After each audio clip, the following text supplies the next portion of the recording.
이 노래를 듣는데 눈물이 왈칵 쏟아지는 걸 어떡하나요? 방송 중 눈물을 쏟는 모습에 시청자들이 의아해하는데요. 도대체 어떤 사연이 있는 걸까요? 사연 바로 시작합니다. 안녕하세요, 여러분. 저는 영국의 다큐멘터리 작가 KT입니다. 오늘은 제가 한국에서 겪은 놀라운 경험들을 여러분과 나누고 싶어요. K-팝의 매력에 빠져 시작된 이 여정이 어떻게 제 인생을 완전히 바꿔놓았는지, 그리고 한국 음악이 어떻게 전 세계를 사로잡고 있는지 들려드리겠습니다. 기획하여 방영을 했어요. 영국 보이그룹이 100일 동안 서울에 머물면서 K-팝 트레이닝 과정을 습득하고 뮤지션으로 성장하는 모습을 담고 있는 리얼리티 쇼였죠. 처음엔 그저 흥미로운 문화 교류 프로그램 정도로만 생각했습니다. 실제로 촬영분을 보면서 한국의 아이돌 문화가 얼마나 깊고 복잡한지 깨닫게 되었어요. 프로그램은 영국의 엔터테인먼트 제작사와 SM 엔터테인먼트가 손을 잡고 만든 거예요. 블레이즈라는 영국 보이그룹을 만들어 한국에서 3개월간 트레이닝을 받게 하고 2024년 4분기에 데뷔시키는 것이 목표였죠. 정말 흥미진진한 프로젝트였어요. 블레이즈 멤버들은 ITV의 디스 모닝 프로그램에 출연해 인터뷰를 했는데 그들의 이야기를 들으니 정말 놀라웠어요. K-팝의 특징, 한국에서의 트레이닝 경험, 그리고 K-팝이 세계적으로 미치는 영향에 대해 이야기하는 모습이 너무나 진지하고 열정적이었거든요. 반응도 뜨거웠어요. 대부분은 긍정적이었지만 일부에서는 K-팝의 정의와 블레이즈의 정체성에 대해 논란이 있기도 했죠. 하지만 이런 논란조차도 K-팝이 이제 전 세계적인 문화 현상이 되었다는 것을 보여주는 증거라고 생각해요. 이 프로그램을 보면서 저는 K-팝의 글로벌 인기를 다시 한번 실감했어요. 음악 산업이 어떻게 전 세계적으로 확장되고 있는지, 그리고 K-팝 트레이닝 시스템의 철저함과 그 과정에서의 도전과 성취가 얼마나 대단한지 생생하게 전달되었거든요. 참가자들은 정말 열정적이었어요. 한국 아이돌이 되기 위해 온 힘을 다해 노력하는 모습을 보며 K-팝이 단순한 음악 장르가 아니라 하나의 문화 현상이라는 걸 이해하게 됐죠. 춤, 노래, 퍼포먼스, 팬과의 소통 모든 게 완벽하게 조화를 이루는 모습에 감탄했어요. 예상 외로 프로그램은 대박이 났어요. 영국뿐만 아니라 전 세계적으로 화제가 되었죠. 이 반응에 고무된 저희 제작진은 더 깊이 있는 후속 프로젝트를 기획하기로 했어요. 바로 한국 대중문화의 역사와 발전 과정을 다루는 본격적인 다큐멘터리였습니다. 그런데 이게 웬일이죠? 어느 날 PD님이 갑자기 저를 불렀어요. KT, 이번엔 내가 직접 한국에 가서 취재해야 할 것 같아. 순간 얼떨떨했습니다. 그동안 영국에서만 자료를 모으고 편집만 해왔거든요. 이제 제가 직접 현장에 가야 한다니. 설레는 마음 반, 걱정되는 마음 반이었죠. 다행히 혼자 가는 건 아니었어요. 걱정 마, 베테랑 촬영 감독인 마이크와 함께 갈 거야. 그리고 우리의 든든한 조연출 제시카도 동행할 거고. 마이크는 20년 경력의 베테랑 카메라맨이에요. 무뚝뚝해 보이지만 사실 귀여운 면도 있죠. 제시카는 저보다 나이는 어리지만 한국 문화에 대해서는 전문가예요. 한국 드라마 마니아의 한국어도 꽤 잘하거든요. 그렇게 우리 세 사람은 한국행 비행기에 올랐습니다. 13시간의 비행 끝에 인천공항에 도착했죠. 다음 날 우리는 60년대 가요를 찾아 청계천으로 향했죠. 아침 일찍 호텔을 나서자마자 서울의 활기찬 모습에 놀랐어요. 영국의 도시들과는 전혀 달라. 지하철을 타고 가는 동안 저는 입을 다물지 못했어요. 와, 이 지하철 시스템 좀 봐. 깨끗하고 효율적인 지하철은 런던 지하철과 비교가 안 됐거든요. 게다가 모든 곳에 와이파이가 된다니 정말 믿기 힘들었어요. 청계천에 도착하자마자 우리 모두 감탄사를 내뱉었어요. 이게 정말 도심 한가운데야. 콘크리트 빌딩 숲 사이로 흐르는 맑은 개울과 푸른 식물들. 마치 도시 속의 오아시스 같았어요. 런던의 템스 강이나 파리의 센 강과는 또 다른 매력이 있었죠. 유럽의 어느 도시에서도 이런 광경은 볼 수 없을 거야, 마이크가 말했어요. 현대적인 도시와 자연이 이렇게 조화롭게 어우러지다니. 청계천 주변을 거니며 우리는 도시 재생의 놀라운 예를 직접 목격했어요. 제시카가 설명해 주더라고요. 이곳이 과거에는 고가도로였다가 지금은 시민들의 휴식 공간으로 변모했다고요. 영국에서는 상상도 못할 일이에요. 이런 게 바로 한국의 다이내믹함이구나. 저도 모르게 말이 나왔어요. 전통과 현대, 자연과 도시가 이렇게 아름답게 공존하다니. 청계천 주변을 산책하며 우리는 옛 음반 가게들이 모여 있는 골목을 발견했어요. 그중 한 가게로 들어갔는데 그 순간부터 우리의 진짜 모험이 시작됐죠. 그런데 가게 주인 할아버지가 영어를 전혀 못하시는 거예요. 제시카가 열심히 번역을 하려고 했지만 자꾸만 실수를 해서 대화가 엉망이 되었죠. 결국 우리는 손짓 발짓으로 의사소통을 했어요. 마치 몸으로 하는 제스처 게임 같았달까요? 가게 주인 할아버지는 영어를 전혀 못하셨어요. 제시카가 열심히 통역을 하려 했지만 자꾸 실수해서 대화가 엉망이 됐죠. 하지만 이게 웬일이에요? 오히려 그 상황이 우리를 더 가깝게 만들어줬어요. 우리는 손짓 발짓으로 의사소통을 시작했어요. 마치 전 세계 사람들이 즐기는 제스처 게임 같았달까요? 할아버지께서 LP를 들어 보이시면 우리는 음악을 듣는 신용을 했고, 우리가 특정 연도를 손가락으로 표현하면 할아버지는 고개를 끄덕이셨죠. 그러다 우연히 발견한 LP 한 장. 바로 김추자의 거짓말이야였어요. 할아버지께서 그 노래를 틀어주셨는데, 오 마이 갓. 정말 놀라운 경험이었어요. 가사는 한마디도 알아들을 수 없었지만 그 목소리에 담긴 감정이 제 마음을 울렸거든요. 눈물이 왈칵 쏟아졌어요. 마이크는 그 순간을 놓치지 않고 카메라에 담았죠. KT, 너의 그 감동받은 표정 정말 최고의 장면이야. 이게 바로 음악의 진정한 힘이지. 그날 저녁 우리는 한 고깃집을 찾았어요. 문을 열자마자 풍겨오는 삼겹살 냄새에 우리 모두 넋을 잃었답니다. 와, 이 냄새 좀 맡아봐. 제가 환호성을 질렀어요. 영국의 어떤 레스토랑에서도 맡아본 적 없는 냄새야. 자리에 앉자 웨이터가 숯불 화로를 테이블 중앙에 놓았어요. 그 순간 우리 모두 흥분했죠. 우리가 직접 요리를 한다고? 마이크가 놀란 눈으로 물었어요. 삼겹살이 테이블에 도착했을 때 그 선명한 붉은 빛과 하얀 지방의 줄무늬를 보고 감탄사가 절로 나왔어요. 옆 테이블의 친절한 한국 손님이 우리에게 고기 굽는 법을 가르쳐 주셨죠. 이렇게 가위로 잘라서 불판에 올리세요. 그분이 시범을 보여주셨어요. 그리고 구워지면 상추에 싸서 먹는 거예요. 우리는 열심히 따라해봤어요. 마이크가 처음으로 고기를 올렸는데 지글지글 소리와 함께 고소한 향이 올라오더라고요. 와, 이거 정말 예술이야. 마이크가 흥분해서 외쳤어요. 그런데 웬걸, 마이크가 고기를 뒤집으려다 실수로 불판 밖으로 고기를 떨어뜨리고 말았어요. 우리는 순간 당황했지만 놀랍게도 주변 테이블에서 모두 웃으며 괜찮아요. 괜찮아요. 라고 말해주시는 거예요.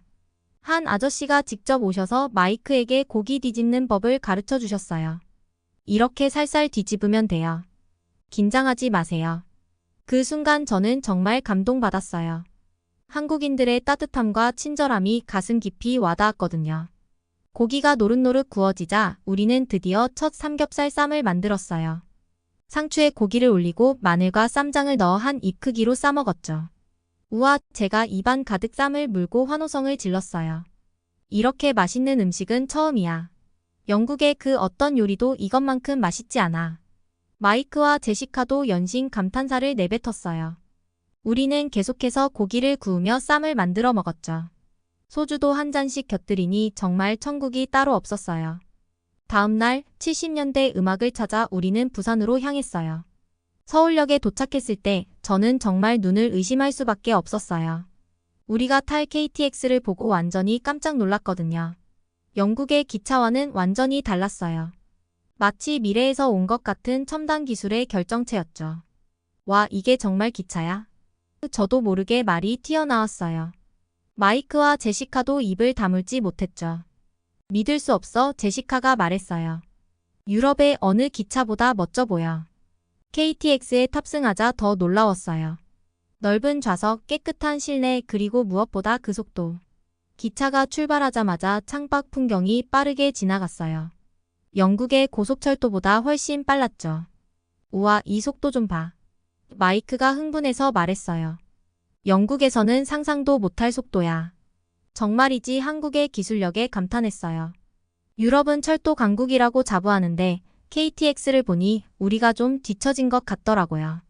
게다가 편의시설도 훌륭했어요. 와이파이는 기본이고 좌석마다 충전 포트까지 있더라고요. 영국 기차에서는 꿈도 못 꿀 일이죠. KTX를 타고 가는 동안 차창 밖으로 펼쳐지는 한국의 풍경에 넋을 잃었답니다. 산과 들, 그리고 현대적인 도시가 어우러진 모습이 마치 한 폭의 그림 같았어요. 영국의 전원 풍경과는 또 다른 매력이 있었죠. 울창한 숲과 높은 산들, 그리고 그 사이사이로 보이는 현대적인 도시들. 이런 모습은 영국에서는 볼 수 없는 광경이었어요. 이런 게 바로 다이내믹 코리아구나, 마이크가 감탄했어요. 전통과 현대가 공존하는 모습이 정말 인상적이야. 영국과는 완전히 다른 느낌이야. 불과 2시간 만에 우리는 부산에 도착했어요. 서울에서 부산까지 이렇게 빨리 갈 수 있다니 정말 놀라웠죠. 영국에서는 상상도 못할 일이에요. 런던에서 에든버러까지 가는데 4시간 반이나 걸리는데 말이에요. 이렇게 빨리 도착하다니 제시카가 말했어요. 한국은 정말 작은 나라일 줄 알았는데 기술의 힘으로 더 작아진 것 같아. 부산에 도착해서 가장 먼저 한 일은 바로 유명한 돼지국밥 맛보기였죠. 처음에는 그 뽀얀 국물을 보고 좀 겁먹었지만 한 입 먹어보니 그 고소하고 진한 맛에 완전히 반해버렸어요. 영국의 수프와는 비교도 안 되는 깊은 맛이었죠. 마이크는 국물을 후루룩 마시다가 턱에 묻혀서 우리를 또 한 번 웃게 만들었어요. 이것 봐, 케이티. 마이크가 환호성을 질렀어요. 이게 바로 진정한 소울푸드야. 영국의 어떤 요리도 이렇게 마음을 따뜻하게 해주지 못해. 해운대 해변에서 조용필의 돌아와요 부산항해를 들으며 바다를 바라봤을 때의 그 감동은 정말 말로 표현할 수가 없어요. 노래 속 가사처럼 눈부신 해변과 끝없이 펼쳐진 바다를 보니 마치 제가 그 노래 속의 주인공이 된 것만 같았죠. 영국의 해변과는 또 다른 매력이 있었어요. 부산의 해변은 더 활기차고 생동감 넘쳤거든요. 와우, 이 광경 좀 봐, 제시카가 감탄했어요. 브라이튼 해변과는 차원이 다르네. 이 에너지, 이 분위기. 정말 대단해. 부산에 도착해서 우리는 유명한 부산 어묵을 먹어봤어요. 제시카가 한국 예능에서 본 것처럼 어묵을 들고 인생샷을 찍으려다 실수로 어묵을 바다에 빠뜨렸죠. 그 순간을 마이크가 또 놓치지 않고 카메라에 담았어요. 우리의 실수와 좌충우돌이 다큐멘터리에 생생하게 담기고 있었던 거죠. 부산 해운대 해변에서 돌아와요 부산항해를 들으며 저는 마치 그 시대로 돌아간 것 같은 착각에 빠졌어요. 멜로디와 리듬이 어우러져 만들어내는 이미지가 너무나 선명했거든요. 한국어를 몰라도 노래가 전하는 향수와 그리움이 고스란히 전해졌습니다. 서울로 돌아와 80년대 음악을 찾아 신촌에 도착했을 때 그 특유의 대학가 분위기에 우리 모두 눈이 휘둥그레졌죠. 와, 이곳의 활기찬 모습 좀 봐. 제가 감탄했어요. 런던의 대학가와는 또 다른 매력이 있네. 우리는 거리를 걸으며 이곳저곳을 구경하다가 우연히 아담한 라이브 카페를 발견했어요. 추억의 음악상자라는 이름의 이 카페는 80년대 감성이 물씬 풍겼죠. 안으로 들어서자 은은한 조명 아래 옛 LP판들과 포스터로 장식된 벽이 우리를 반겼어요. 마이크가 흥미롭게 둘러보며 말했죠. 이런 분위기의 카페 영국에서도 요즘 인기 있어. 근데 여기는 뭔가 더 특별해 보여. 우리가 자리에 앉자 무대에서 빛과 그림자라는 노래가 흘러나왔어요. 놀랍게도 카페에 있던 손님들 대부분이 자연스럽게 노래를 따라 부르기 시작했죠. 대단해요. 제시카가 속삭였어요. 이 노래가 그렇게 유명한가 봐요. 옆 테이블의 중년 부부께서 우리에게 미소를 지어 보이셨어요. 제시카를 통해 대화를 나누어 보니 그분들께서 이 노래의 의미를 설명해 주셨어요. 이 노래는 우리 세대의 청춘을 대표하는 곡이에요. 지금 들어도 가슴이 뭉클해지죠. 그 순간 저는 한국 음악의 특별한 점을 발견한 것 같았어요. 세대를 넘어 공감을 불러일으키는 힘이랄까요? 물론 영국에도 비슷한 노래들이 있지만 이렇게 카페에서 다 같이 부르는 모습은 흔치 않거든요.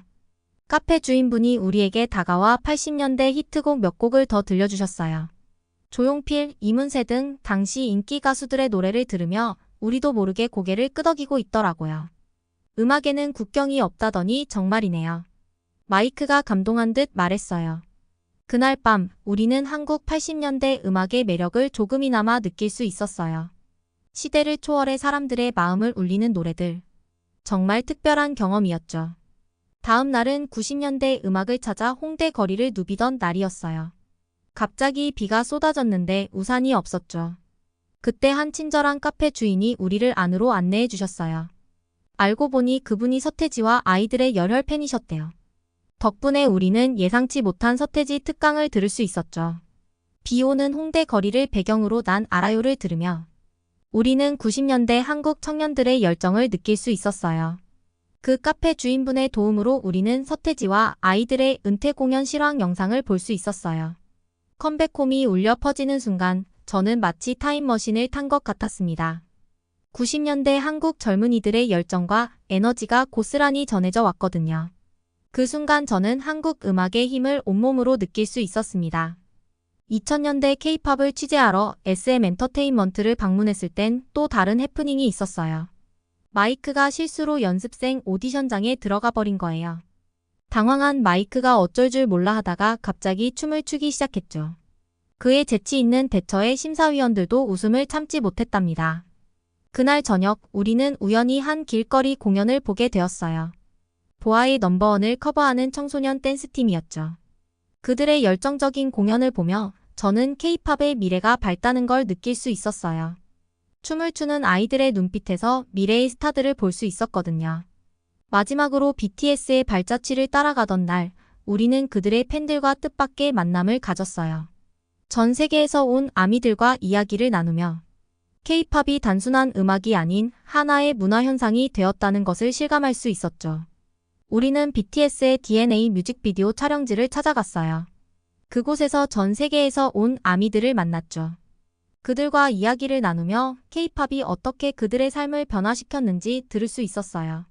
한 브라질 소녀는 BTS 덕분에 한국어를 배우기 시작했다고 했고, 독일에서 온 대학생은 K-팝 댄스 동아리를 만들었대요. 그들의 이야기를 들으며 저는 K-팝이 단순한 음악을 넘어 전 세계 젊은이들을 하나로 연결하는 강력한 문화적 힘을 가졌다는 걸 깨달았습니다.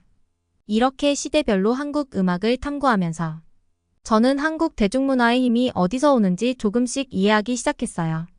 그것은 바로 변화와 전통의 조화였습니다. 새로운 것을 받아들이면서도 자신들만의 색깔을 잃지 않는 한국인들의 능력. 그리고 끊임없이 발전하려는 열정이 바로 한류의 원동력이었던 거죠. 우리의 한국 여행은 웃음과 감동, 그리고 수많은 해프닝으로 가득했어요. 처음에는 낯설고 두렵기만 했던 이 여정이 어느새 잊지 못할 추억이 되어 있었죠. 마지막 날, 우리 세 사람은 한강공원에 앉아 지난 일주일을 되돌아봤어요. 마이크는 이제 김치를 너무 잘 먹게 되었다며 웃었고, 제시카는 한국어 실력이 늘었다고 자랑했죠. 저는 한국 음악의 매력에 완전히 빠져버렸다고 고백했어요. 다들 준비되었나요? 우리의 마지막 인터뷰를 시작해볼까요? 마이크가 카메라를 켰고 우리는 서로를 바라보며 미소 지었어요. 한강의 야경을 배경으로 우리는 BTS의 DNA 우리는 이번 여행에서 느낀 한국 음악의 매력과 감동을 진솔하게 이야기했죠. 한국 음악의 매력은 정말 독특해요. 제가 말문을 열었습니다. 60년대부터 지금까지 모든 시대의 음악에는 그 시대를 살아간 사람들의 이야기가 담겨 있더라고요. 그래서 언어가 통하지 않아도 마음으로 느낄 수 있었던 것 같아요. 제시카가 고개를 끄덕이며 말했죠. 맞아요. 특히 90년대 서태지와 아이들의 음악을 들었을 때 그 시대 청년들의 열정과 도전 정신이 고스란히 전해져 왔어요. 지금의 K-팝이 있기까지 그런 선배들의 노력이 있었다는 걸 깨달았죠. 마이크는 카메라를 들고 있으면서도 대화에 참여했어요. 저는 K-팝 아이돌들의 퍼포먼스에 정말 놀랐어요. 춤, 노래, 표정 관리까지. 그들의 프로페셔널한 모습에 감동받았죠. 특히 SM 엔터테인먼트에서 본 연습생들의 열정은 잊을 수 없을 거예요. 우리의 대화는 밤늦게까지 이어졌어요. 한국 음악의 역사를 따라가며 겪은 에피소드들, 그리고 그 과정에서 느낀 감동과 깨달음들을 하나하나 되새겼죠. 그리고 우리는 모두 같은 생각을 하고 있다는 걸 알게 되었어요. 바로 이 여정이 우리의 인생을 바꿔놓았다는 거죠. 다음 날 아침, 우리는 인천공항으로 향했어요. 비행기를 기다리는 동안 우리는 이번 여행에서 찍은 영상들을 훑어보았죠. 그런데 갑자기 옆에 있던 한국 할머니 한 분이 우리에게 말을 걸으셨어요. 외국에서 오신 것 같은데 여행은 어땠어요? 우리는 서로 얼굴을 마주 보며 웃었어요. 그리고 제가 대표로 용기를 내어 한국어로 대답했죠. 네, 정말 좋았습니다. 한국 음악이 너무 멋져요. 할머니의 얼굴에 미소가 번졌어요. 아이고, 한국말도 하시네. 우리나라 음악을 좋아해 주셔서 고마워요. 그 순간 저는 이 다큐멘터리의 진정한 의미를 깨달았어요. 음악을 통해 서로 다른 문화와 세대를 연결하는 것. 그것이 바로 우리가 전하고 싶은 메시지였죠. 영국으로 돌아와 편집실에 앉아 우리는 이 모든 경험을 어떻게 담아낼지 고민했어요. 김추자부터 BTS까지 한국 음악의 역사와 그 안에 담긴 이야기들. 우리가 느낀 감동을 그대로 전하고 싶었죠. 이제 다큐멘터리 완성이 눈앞에 있어요. 이 작품이 단순한 음악 이야기를 넘어 문화의 힘과 음악의 마법을 전할 수 있기를 바랍니다. 여러분, 음악에는 국경이 없어요. 한국 음악은 지금 이 순간에도 전 세계 사람들의 마음을 사로잡고 있죠. 우리의 다큐멘터리가 여러분에게 한국 음악의 매력을 전하는 작은 창구가 되길 바랍니다. 과거 한국의 음악을 사랑하게 된 영국 BBC 다큐멘터리 작가 KT씨의 사연 어떠셨나요? 사연이 재밌으셨다면 구독과 좋아요를 부탁드려요. 여러분의 작은 관심이 더 재미있고 의미 있는 사연을 소개해드리는 데 큰 힘이 된답니다. 다음 영상에서는 또 어떤 이야기로 찾아뵐지 기대해주세요. 그럼 다음 영상으로 찾아오겠습니다. 감사합니다.